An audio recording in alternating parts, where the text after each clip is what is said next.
মানৱ সমাজক লজ্জানত কৰা আন এক ঘটনা ডাইনী সন্দেহত নৃশংস হত্যা 4 সন্তানৰ মাতৃ মহিলাক হানিখুচি হত্যা একাংশৰ গোসাইগাঁৱৰ জলেশ্বৰী গাঁৱত এই নৃশংস হত্যাকাণ্ড ৰাজ্যত পুনৰ সংঘটিত হৈছে ডাইনীৰ সন্দেহত নৃশংস হত্যাকাণ্ডৰ ঘটনা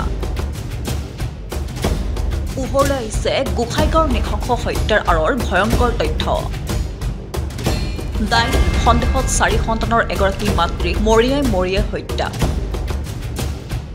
বাঁহৰ লাঠিৰে ওপৰজোপৰি মূৰত কোবাই নিৰ্মম হত্যা মহিলাগৰাকী আদিবাসী গাঁৱত শনিবাৰে নিশা হত্যা কৰা হৈছিল মহিলাগৰাকী নিহত মহিলাগৰাকী 45 বছৰীয়া ভৰত মুৰ্মুৰ পত্নী দুলাৰ হাস্তা স্থানীয় ৰাইজে মহিলাগৰাকীৰ মৃতদেহ প্ৰত্যক্ষ কৰি আৰক্ষীক অৱগত কৰে আৰক্ষীয়ে ঘটনাস্থলীত উপস্থিত হৈ মৃতদেহ উদ্ধাৰ কৰি মৰণোত্তৰ পৰীক্ষাৰ বাবে কোকৰাঝাৰলৈ প্ৰেৰণ কৰে ইতিমধ্যে ঘটনাৰ সৈতে জড়িত গাঁওখনৰে বাসিন্দা দুজন লোক ক্ৰমে লক্ষ্মীৰাম মুৰ্মু আৰু মংগল মুৰ্মুক আটক কৰি জেৰা অব্যাহত ৰাখিছে আৰক্ষীয়ে আজি ৰাতি আমাৰ জলেশ্বৰী গাঁৱত এনেকুৱা হৈছে মানে এজন মাইকী মানুহ কোনোবা দুষ্কৃতি চক্ৰয়ে মানে এটা ৰাবাৰ বাঁহৰ বাগানত মাৰি থৈ দিছে এইটো আমি গম পোৱা নাছিলোঁ তেতিয়া আমাৰ গাঁৱৰে এজনে কামলা বিচৰা খোজা মানুহ এই ৰাভা গাঁৱতে গৈ আছিল পুৱাত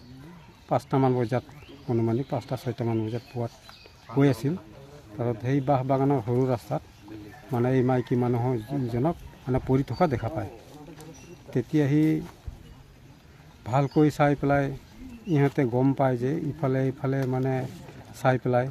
গম পাইছে যে মাইকী মানুহজন এনেই মৰি পৰি আছে তেতিয়া পিছত সিয়ে আমাৰ গাঁৱৰ ৰাইজক জনাই দিয়ে তাৰপিছত এই মাইকী মানুহজনক মানে নিজৰ ঘৰলৈ লৈ যোৱা হয় এই বয়স ইহঁতে 45-50 হ'ব 45 হ'ব অনুমানিক এতিয়া এইটোৰ কাৰণে আমি এইটো কওঁ যে এই মাইকী মানুহ যিটো মৰিছে কোনোবাই মাৰি থৈ দিছে এতিয়াও আমি এতিয়ালৈকে গম পোৱা নাই এতিয়া আমি প্ৰশাসনক মাতিছোঁ এতিয়া প্ৰশাসনে আমি ইহঁতক মানে অৱগত কৰোঁ